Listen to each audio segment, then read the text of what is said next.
पूरा पश्चिम एशिया अब एक ऐसे डेडलॉक में फंस चुका है जहां पीछे हटने को कोई तैयार नहीं है। ईरान जंग पूरी दुनिया के लिए एक इकोनॉमिक सरदर्द बन चुकी है।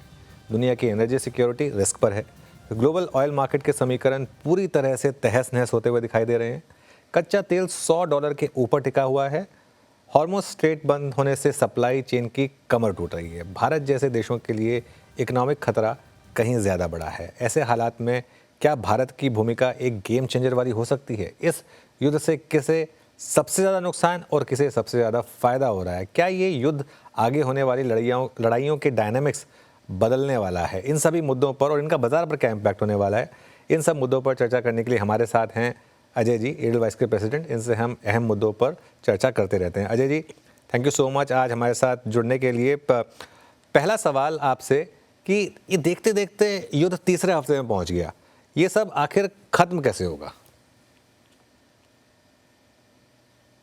तो अनुज जी, लड़ाई ख़त्म कैसे होगी समझना ज़रूरी है, लेकिन पहले एनालिसिस करने के पहले एक चीज़ है कि हम सब चाहेंगे कि ये जो भी है जल्दी ख़त्म हो, क्योंकि दुनिया के लिए अच्छा नहीं है, भारत के लिए तो बिल्कुल भी अच्छा नहीं है।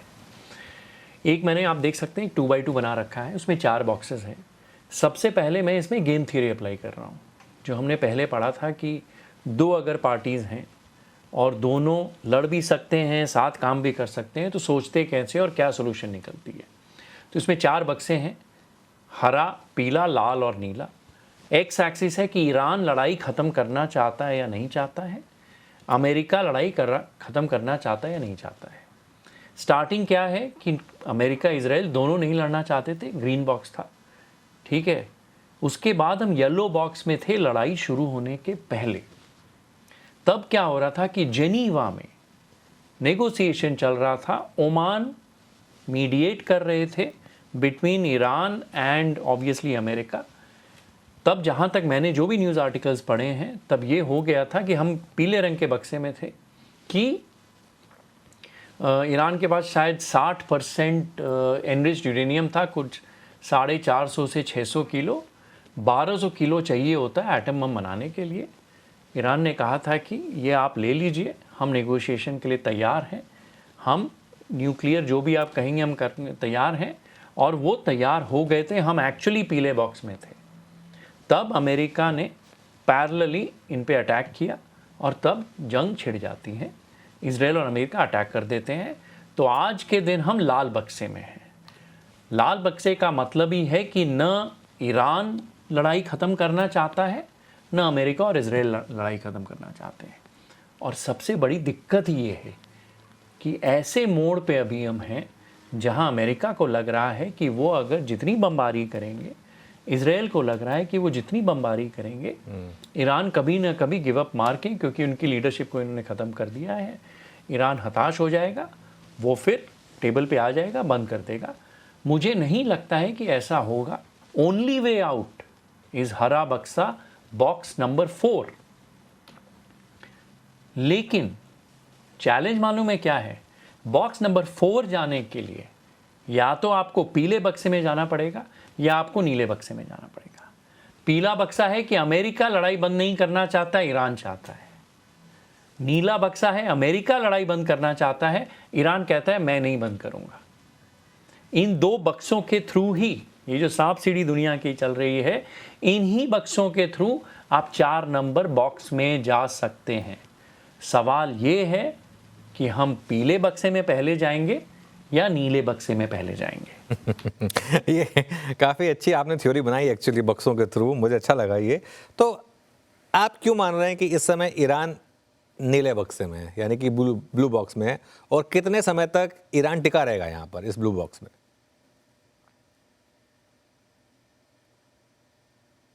नीला वाला बॉक्स क्या है कि ईरान लड़ाई नहीं ख़त्म करना चाहता है, अमेरिका और इजराइल चाहते हैं। ये तभी पॉसिबल है जब ईरान को लग रहा है कि वो आउटलास्ट कर जाएंगे, वो सरवाइव कर जाएंगे, वो दर्द सह लेंगे और लड़ते रहेंगे। दर्द सहना एक चीज़ होती है जो वियतनाम में पहले हुआ था। 8 या 10 साल तक अमेरिका ने वियतनाम को बॉम्ब किया था। ऊपर से वही जो आज हो रहा है, वहाँ तो उनके ट्रूप्स भी थे, फिर भी अमेरिका वियतनाम में नहीं जीत पाई थी। उन्हें वापस जाना पड़ा था 9-10 साल की लड़ाई के बावजूद। वियतनाम के पास तो हथियार भी नहीं थे, ज़्यादा कुछ नहीं था, शायद बंदूकें थी और रशिया का और चाइना का सपोर्ट था। मुझे क्यों लग रहा है कि ईरान बॉक्स नंबर 3 पे, ये समझने के लिए हमें सबसे इम्पॉर्टेंट है ये समझना होगा कि डिफेंस में ईरान की कैपेबिलिटी क्या है। शेयर बाजार में हम कॉल ऑप्शन या पुट ऑप्शंस खरीदते हैं या बेचते हैं। कॉल ऑप्शन क्या होता है? 1 रुपया डाला, या तो 100 से 1000 रुपया बनाऊंगा या 1 रुपया खो दूंगा। इसको बोलते हैं एसिमेट्रिक ट्रेड। थोड़ा सा डाला, बहुत बनाया। ईरान की करंटली जो डिफेंस है, प्राइमरली आपको मालूम है शाहिद ड्रोन से है। 20,000 या 30,000 डॉलर में वो बनाते हैं। एक शाहिद को गिराने के लिए 2 से 4 मिलियन डॉलर का मिसाइल लगता है। ये गणित पूरी दुनिया को मालूम हो गया है। ये एसिमेट्री वॉर की है। यूक्रेन भी शाहिद ड्रोन ही झेल रहा है रशिया से। यूक्रेन ने एक अपना ड्रोन बना लिया, तो $500 का ही है, लेकिन उसमें एक सोल्जर को उस ड्रोन को कंट्रोल करना पड़ता है वीडियो से। वो टेक्नोलॉजी अभी तक अमेरिका और इजराइल ने इम्प्लीमेंट नहीं करी है, बिकॉज उसको ट्रेन करना पड़ेगा, उसमें 2-3 महीने लग सकते हैं। उसके बाद शायद आप शाहिद ड्रोन्स को गिरा पाएँ आसानी से, लेकिन तब तक ये एसिमेट्री रहेगी।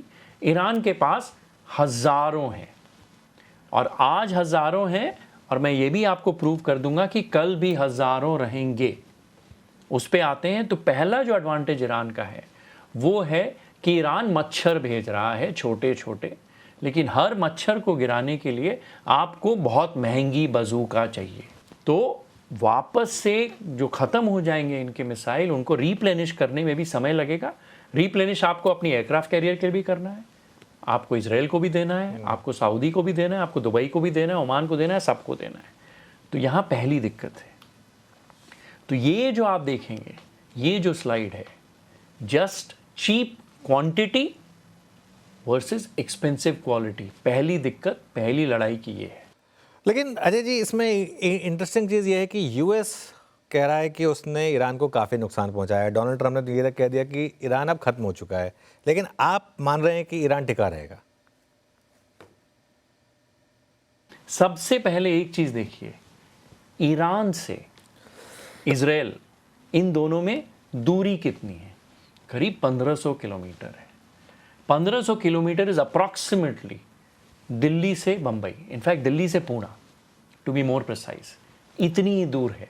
तो पहला हम दूरी पकड़ते हैं।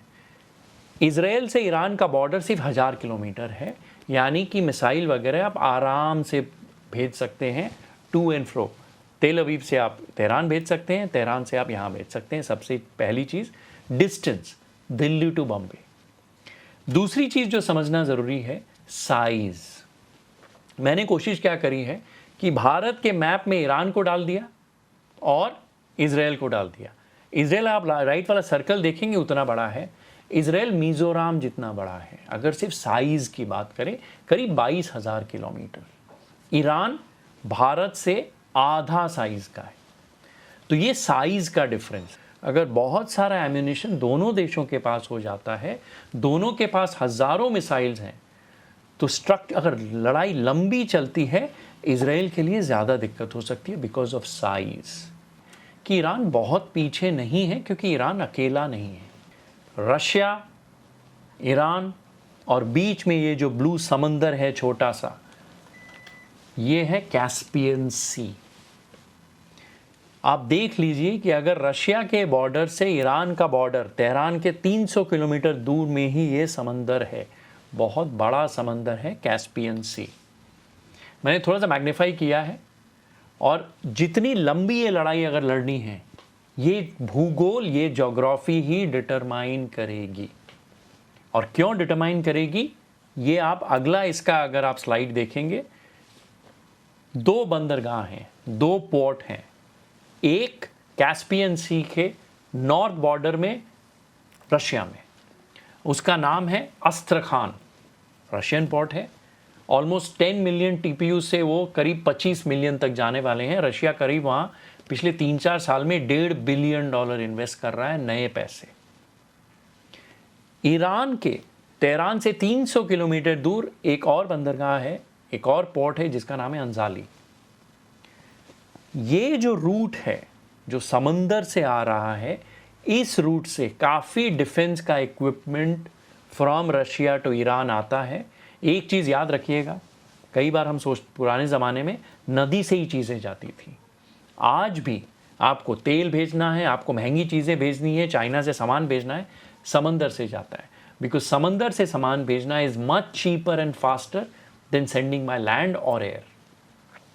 तो एक है कि सिर्फ ये जो डिस्टेंस है करीब 1000 या 1200 किलोमीटर है। अगर इनफैक्ट रास्ते भी हैं 3, एक ईस्ट से है, एक वेस्ट से है और एक कैस्पियन सी से है। यहाँ से अगर आप खुद ही न्यूज़ पढ़ेंगे, वेल डॉक्यूमेंटेड है कि पिछले 3 साल में कितनी शिप्स रशिया से ईरान, ईरान से रशिया गई हैं। बहुत सारा, जब यूक्रेन की लड़ाई शुरू हुई थी, बहुत सारा ड्रोन ईरान रशिया को भेजता था। अब रशिया ईरान को बहुत सारे इंटरसेप्टर्स भेज रहा है, सब कुछ भेज रहा है। तो ये जो लाइन है शिपिंग की बहुत स्ट्रांग है और ये लगातार यूज़ हो रही है। चलिए अब आते हैं इंटेलिजेंस पर, क्योंकि ऑब्वियसली यूएस की इंटेलिजेंस है काफ़ी स्ट्रांग, इजराइल की इंटेलिजेंस बहुत ही स्ट्रांग मानी जाती है। ईरान को कौन इंटेलिजेंस सपोर्ट प्रोवाइड कर रहा है? तो ये जो सप्लाई लाइन है, ये ईरान का अगर दिल है, इसमें खून जा रहा है रशिया से लगातार, इसको आप नहीं रोक सकते। अब रशिया को अगर ईरान के लिए इक्विपमेंट बनाने हैं, उसको भी पैसे चाहिए। वो पैसे कहाँ से आएंगे, मैं उस पर भी आता हूँ। और ये प्रूव करने के लिए कि रशिया का डिफेंस इक्विपमेंट जा रहा है, अगर आप ये ग्राफिक देखें, ये वाला जो ड्रोन है, ये जो टुकड़ा मिला है, ये रशियन ड्रोन है। ग्रांड 2 ये दुबई में मिला था। So it is very clear कि रशिया भी बहुत सारे डिफेंस इक्विपमेंट ईरान को भेज रहा है। तो सवाल ये है कि अगर ईरान के पास 80,000 ड्रोन थे, तो 2 चीज़ होती है। शेयर बाजार में एक कॉन्सेप्ट पड़ता है ना, स्टॉक एंड फ्लो। कितना सामान मेरे पास है और फ्यूचर में कितना आएगा। अमेरिका कह रहा है कि उसने जितना है सब तोड़ ताड़ दिया है।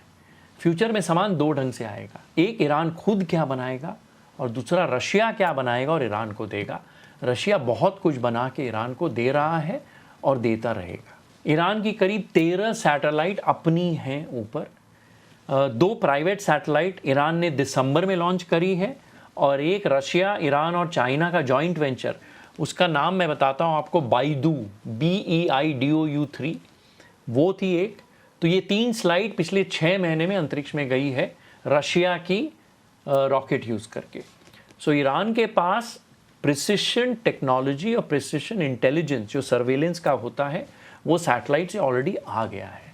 तो आज ऐसा स्टेटस नहीं है कि Russia only has to pass technology, Iran itself has their own satellite.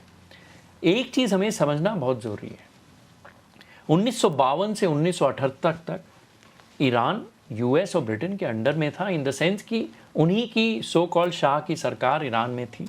पूरा वेस्टर्नाइज हो गया था बिफोर द रेवोल्यूशन ऑफ 78-79। 78-79 के बाद ईरान को पूरी दुनिया ने आइसोलेट कर रखा है। 1980 से 1988 जो 8 साल ईरान इराक की लड़ाई हुई है, वो लड़ाई में ईरान अकेले था, ये समझना ज़रूरी है। तो ईरान को अकेला टेक्नोलॉजी डेवलप करना, वेपन डेवलप करना, ये आदत है। आज तो उसके पास अब डिफेंस चाइना और रशिया का सपोर्ट भी है। मैं ये नहीं कह रहा हूँ कि 8 साल चलेगी, I don't mean that, but 8 साल अकेले रह चुका है।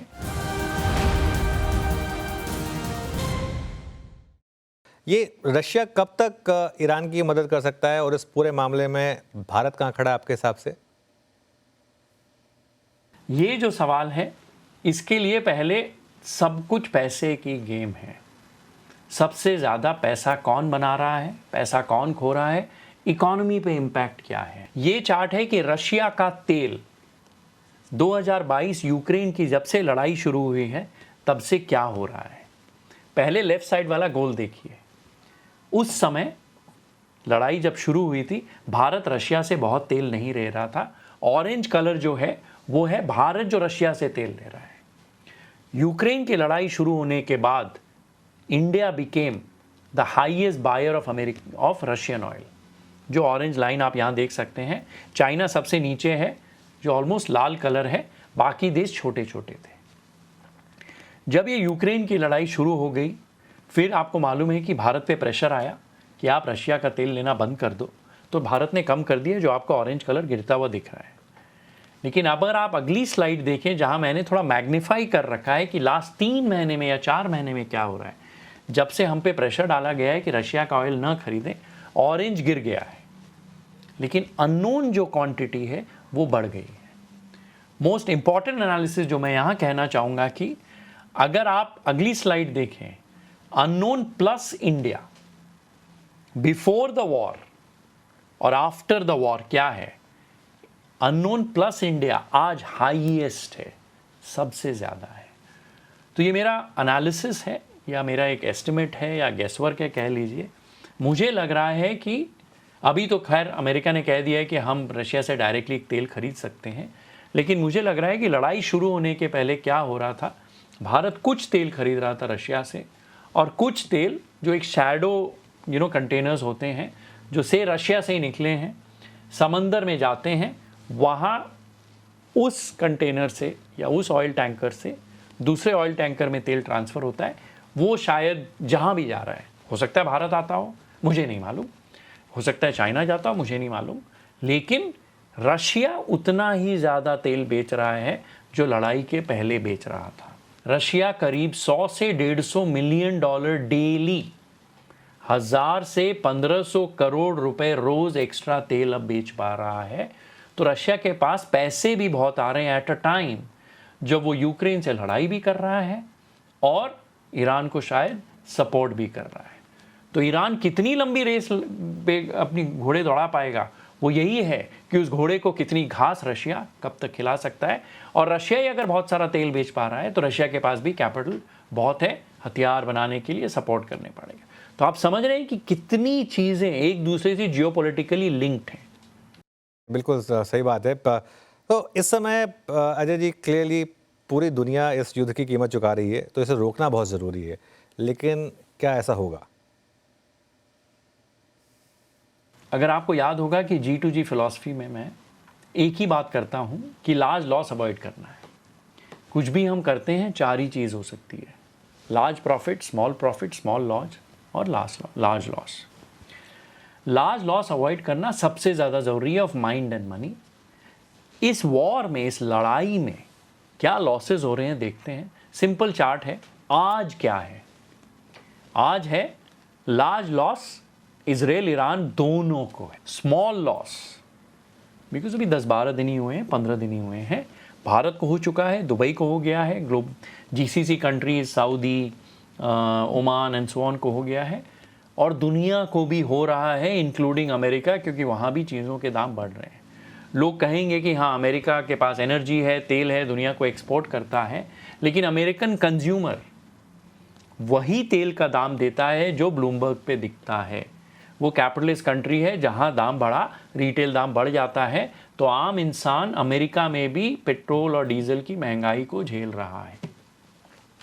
स्मॉल प्रॉफिट रशिया को हो रहा है, और भी कुछ देशों को हो रहा है, शायद नॉर्वे को हो रहा होगा, कनाडा का हो रहा होगा, जो भी गैस और तेल भेजते हैं, लेकिन रशिया को सबसे ज़्यादा हो रहा है। ये है आज small profit to Russia, small loss to India, GCC and the world, and a large loss to Israel and Iran.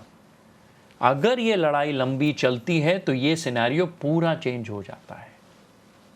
Russia large profit पे पहुंच जाएगा, तेल से बहुत पैसे बनाएगा, क्योंकि रशिया को आपको मालूम है कि अब भारत भी ओपनली खरीद सकता है।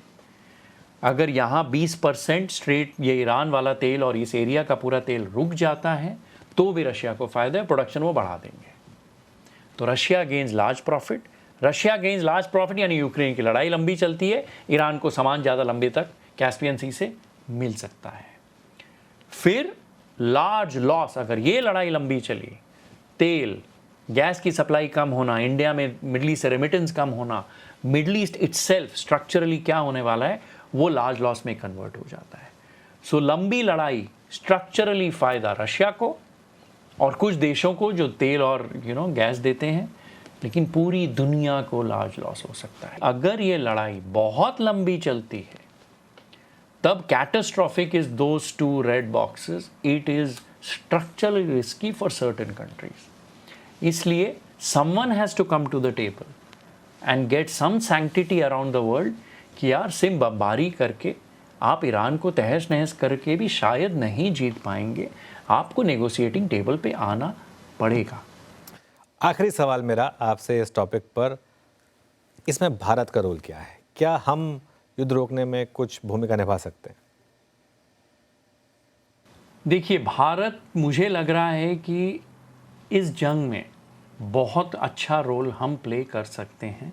2 कारण हैं। एक, हमें करना भी चाहिए, क्योंकि हम भी पूरी दुनिया के साथ सफ़र कर रहे हैं। हमारे बहुत सारे Indians Dubai, Abu Dhabi, Saudi वगैरह में रहते हैं। मेरी भतीजी सऊदी में काम करती है, मेरे बहुत सारे मित्र दुबई में रहते हैं। हमें मालूम है 50-60 लाख लोग हैं। हमें रेमिटेंसेस आते हैं 60-70-100 बिलियन डॉलर के साल में, और हमारा बहुत सारा एक्सपोर्ट मिडल ईस्ट को जाता है। सारे जहाज़ रुके हुए हैं, ठीक है। तो भले ही इंडिया की, हमारी भारत की आज ईरान से दोस्ती है, तो ईरान हमें हमारा तेल के टैंकर्स अलाउ कर रहा है, हमारे गैस के टैंकर अलाउ कर रहा है, चाइना के अलाउ कर रहा है। ईरान की एक फ्रिगेट हमारी कोची में है, जब एक उनकी फ्रिगेट श्रीलंका के पास में जब डुबो दी गई थी। तो हम अपनी मित्रता का, एटलीस्ट हमें तेल की अभी तक थोड़ी दिक्कत नहीं हुई है, शायद फ्यूचर में हो जाए, लेकिन इसका मतलब ये नहीं है कि स्ट्रक्चरली ये लड़ाई किसी के लिए भी अच्छी है। तो अगर आप देखें, एक ही देश है दुनिया में जो इन चारों देशों का मित्र है, हम ही हैं। अमेरिका से हमारी मित्रता है, रशिया से हमारी मित्रता है, भले ही दोनों दुश्मन हैं। इजराइल से हमारी मित्रता है, ईरान से हमारी मित्रता है, वो दोनों दुश्मन हैं।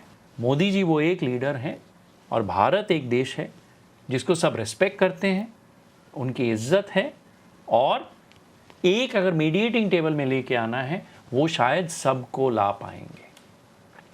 और अगर ये होता है, मुझे नहीं मालूम क्या टर्म्स होंगे डील के, क्या होगा नहीं होगा, लेकिन मैं वापस वहीं आता हूँ, बॉक्स नंबर 4 में हमें आना ही पड़ेगा, तभी ये वर्ल्ड पीस होगी।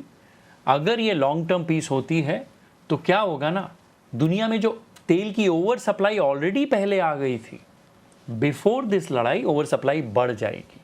2 चीज़ होगी, वेनेजुएला का बहुत सारा तेल अटका हुआ था, वो नहीं यूज़ कर पा रहे थे, उनका हेवी क्रूड अब अमेरिकन रिफाइनरीज यूज़ करना शुरू कर दी, एक्स्ट्रा तेल बाज़ार में आएगा। ईरान का एक्स्ट्रा प्रोडक्शन भी बाज़ार में आएगा। सो तेल, मुझे लग रहा है, मैं कमोडिटी एनालिस्ट नहीं हूँ, लेकिन लड़ाई के पहले अगर 55 से 65 डॉलर था, अगर पीस आती है और ज़्यादा सप्लाई दुनिया में तेल की आ जाती है, तेल 50 डॉलर के नीचे चला जाएगा, जो स्ट्रक्चरली भारत के लिए बहुत अच्छा है। बिल्कुल, और हम सब चाहेंगे कि ये जल्द हो, क्योंकि अभी जो बातें हो रही हैं कि अगर ये वॉर लंबी टिक गई तो क्रूड 180 भी चला जाए तो बहुत दिक्कत होगी। होपफुली हम आए चौथे बक्से में और ये वॉर ख़त्म हो और क्रूड आए 50 डॉलर के नीचे। अजय जी, बहुत बहुत शुक्रिया आपसे बात करके, और आज आपने एक बहुत ही इंटरेस्टिंग टॉपिक पर, दिख रहा है आपने कितनी रिसर्च की है, कितनी मेहनत की है इसके ऊपर। बहुत बहुत शुक्रिया आज हमारे साथ जुड़ने के लिए।